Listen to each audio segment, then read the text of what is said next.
So from opening my shop in mid-June 2020 all the way to the end of June 2021, my shop generated a grand total of... Hi, my name's Megan. Welcome to my channel, or welcome back to my channel. I just redid my office, so yes, these are still blank. Sorry if you are gonna stare at it the whole time, I know. So you may be wondering, is Etsy a good place to start a business? Is it too saturated? Will I spend a ton of money in ads to get traffic? How long will it take me to start making sales? Who wants to buy from me with no reviews? Will it be even worth my while? Those are all very valid questions, and I had the same questions when I first started my Etsy business. So I'm going to hop onto my computer and walk you through month by month and show you how I managed to generate 5 figures in profit, so money in my pocket, during my first year selling on Etsy. And that's with no external audience, mostly using Etsy's organic traffic, which is free, and not really knowing what I was doing and teaching myself along the way. So let's get into it.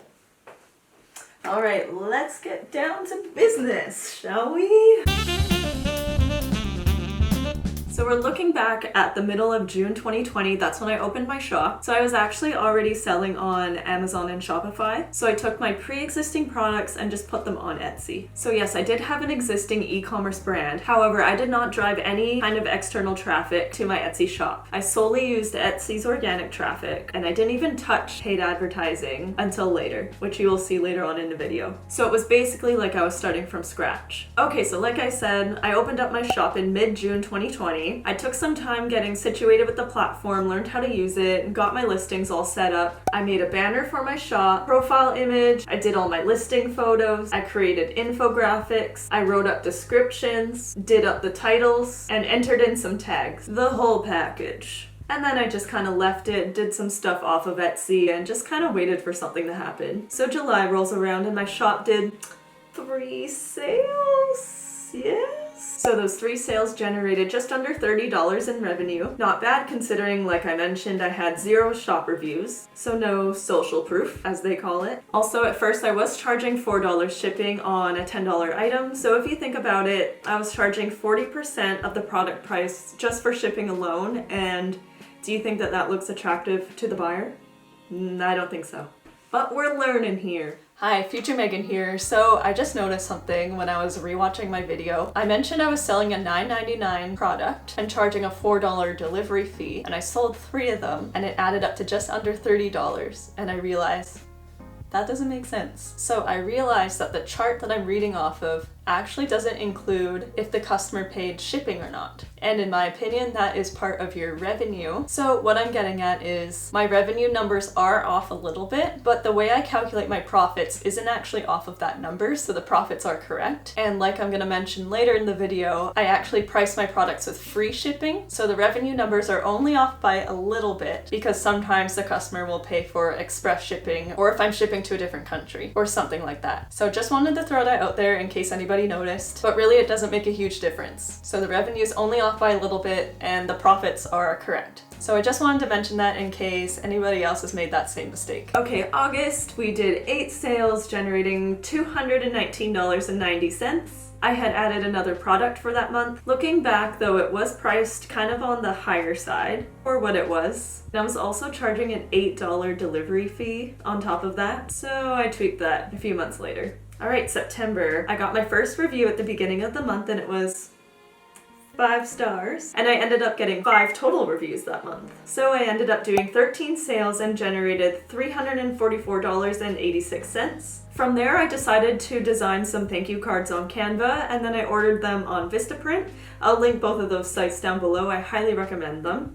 Guys, this made a huge difference in my customer review rate. You'll see later on how effective it was. Now for October, I did 19 sales, generating $569.76. Growing every month, baby. I continued writing those thank you cards. I got 4 more reviews that month, and I listed another product. Speaking of listing another product, here's a pro tip. I found that Etsy likes it when you have more listings. So for your existing products, if there's a way that you can combine them to do a 2-pack or a 4-pack, or if you have a variety of listings, maybe you can do a bundle listing. So that's how you can create more listings without actually creating new products. So that's exactly what I started doing with mine. Okay, November. Here's where things get spicy. So as we all know already, November is when the holiday shopping really starts to pick up. So I saw some great results despite being a newer shop. So how many sales did my little shop generate? Drum roll please. 102 orders generating $3,675.61. So I had my items priced full price all month, and then I ran a Black Friday sale for the weekend of the 27th, and that was a vibe. So I gained another 10 reviews that month, mostly 5 stars. And I still wasn't running any Etsy ads yet. In December, we did even better. 147 orders, generating $5,801.73. And guess what? I gained 46 reviews that month. Now, I did sell out of a few listings, which you know, pros and cons. Pros, I sold them all. Cons, there's none left. So with that in mind, in January, I did 75 orders, generating $2,173.14, and gained another 32 reviews. By the way, Etsy customers are the absolute sweetest. They're always more than happy to leave glowing reviews for you. Trying to get reviews for my products on Amazon is like pulling teeth. So February and March, I was still waiting on some stock, but I was selling my other listings. February, I did 54 orders, generating $1,534.67. March was 67 orders, generating $2,064.94. And at this point, we have a total of 143 shop reviews. April, okay, so I was ready to start pushing more product, so I decided to turn on Etsy ads for a few listings. If I remember correctly, I only picked 1 or 2 listings, and then you enter in a budget of what you want Etsy to spend for all of the listings that you chose. So I started out at $5 or $10 a day total. So with that being said, in April I got 120 orders, totaling $3,978.52, and my ad spend was $185.67. Okay, and in May, 115 orders, totaling $3,563.64. So my ad spend was about $310. And then in June, I did 122 orders, generating $4,235.34. And my ad spend was about $697. So I decided just to keep the ads running because it seemed like they were working for me. So from opening my shop in mid-June 2020 all the way to the end of June 2021, my shop generated a grand total of $28,192.08. Now keep in mind that this does not include any expenses, so my product cost, the advertising, well you know now what I spent on advertising, the shipping labels, the stamps, the envelopes, the tape, the packaging. Doesn't include any of that. But if you want to know how much profit I made, aka what went into my pocket, keep watching because we're going to get into that next. I went ahead and calculated all my profits and profit margins and put it in a table so we can look over that next. Real quick in case you didn't know, profit is the revenue generated you get to put into your pocket after expenses. Profit margin is a percentage and it's profit divided by revenue. For example, if you generated $100,000 in revenue and made $30,000 profit, you have a 30% profit margin.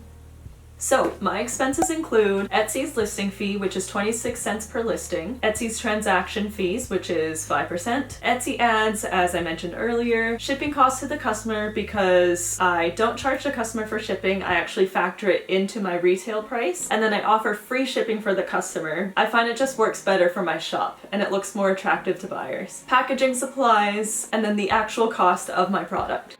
Here's a table that I made so you can have a visual of my revenue versus profit. The light pink represents revenue, white is profit, and brown is ad spend. The percentage beside it is my blended profit margin for the month. When I originally recorded this, I was just reading the numbers and I was like, that's kind of boring, so I'm just going to talk while numbers pop up on the screen to make things a bit more interesting. So you'll notice that my profit margin jumps around a lot. This is because I have a number of listings and each product ranges anywhere from 30% to 60% and above. Also, when customers purchase more than one of my products, products, I'm saving a ton on the cost of shipping for those additional products, which increases the overall profit margin for that order. So if you do some digging, you may notice that a lot of other Etsy shops have a lot higher of a profit margin percentage than I do. That would be because a ton of items on Etsy are handmade, customized, and made to order. Therefore, these types of items involve a lot of time and effort each time an order comes in, but it does result in a much higher profit margin percentage for them. The business model that I chose is private label. I've already put in a ton of time and done all the hard work in the beginning of product research, product design, ordering samples, testing out the product, etc. Now, my business is semi-passive where I just have to order in my inventory, package them how I like along with writing a thank you note, then ship them out to the customers. The fact that I save a ton of time having my business set up this way is very valuable to me, so I'm very happy to take a quote-unquote lower profit margin to be able to do that.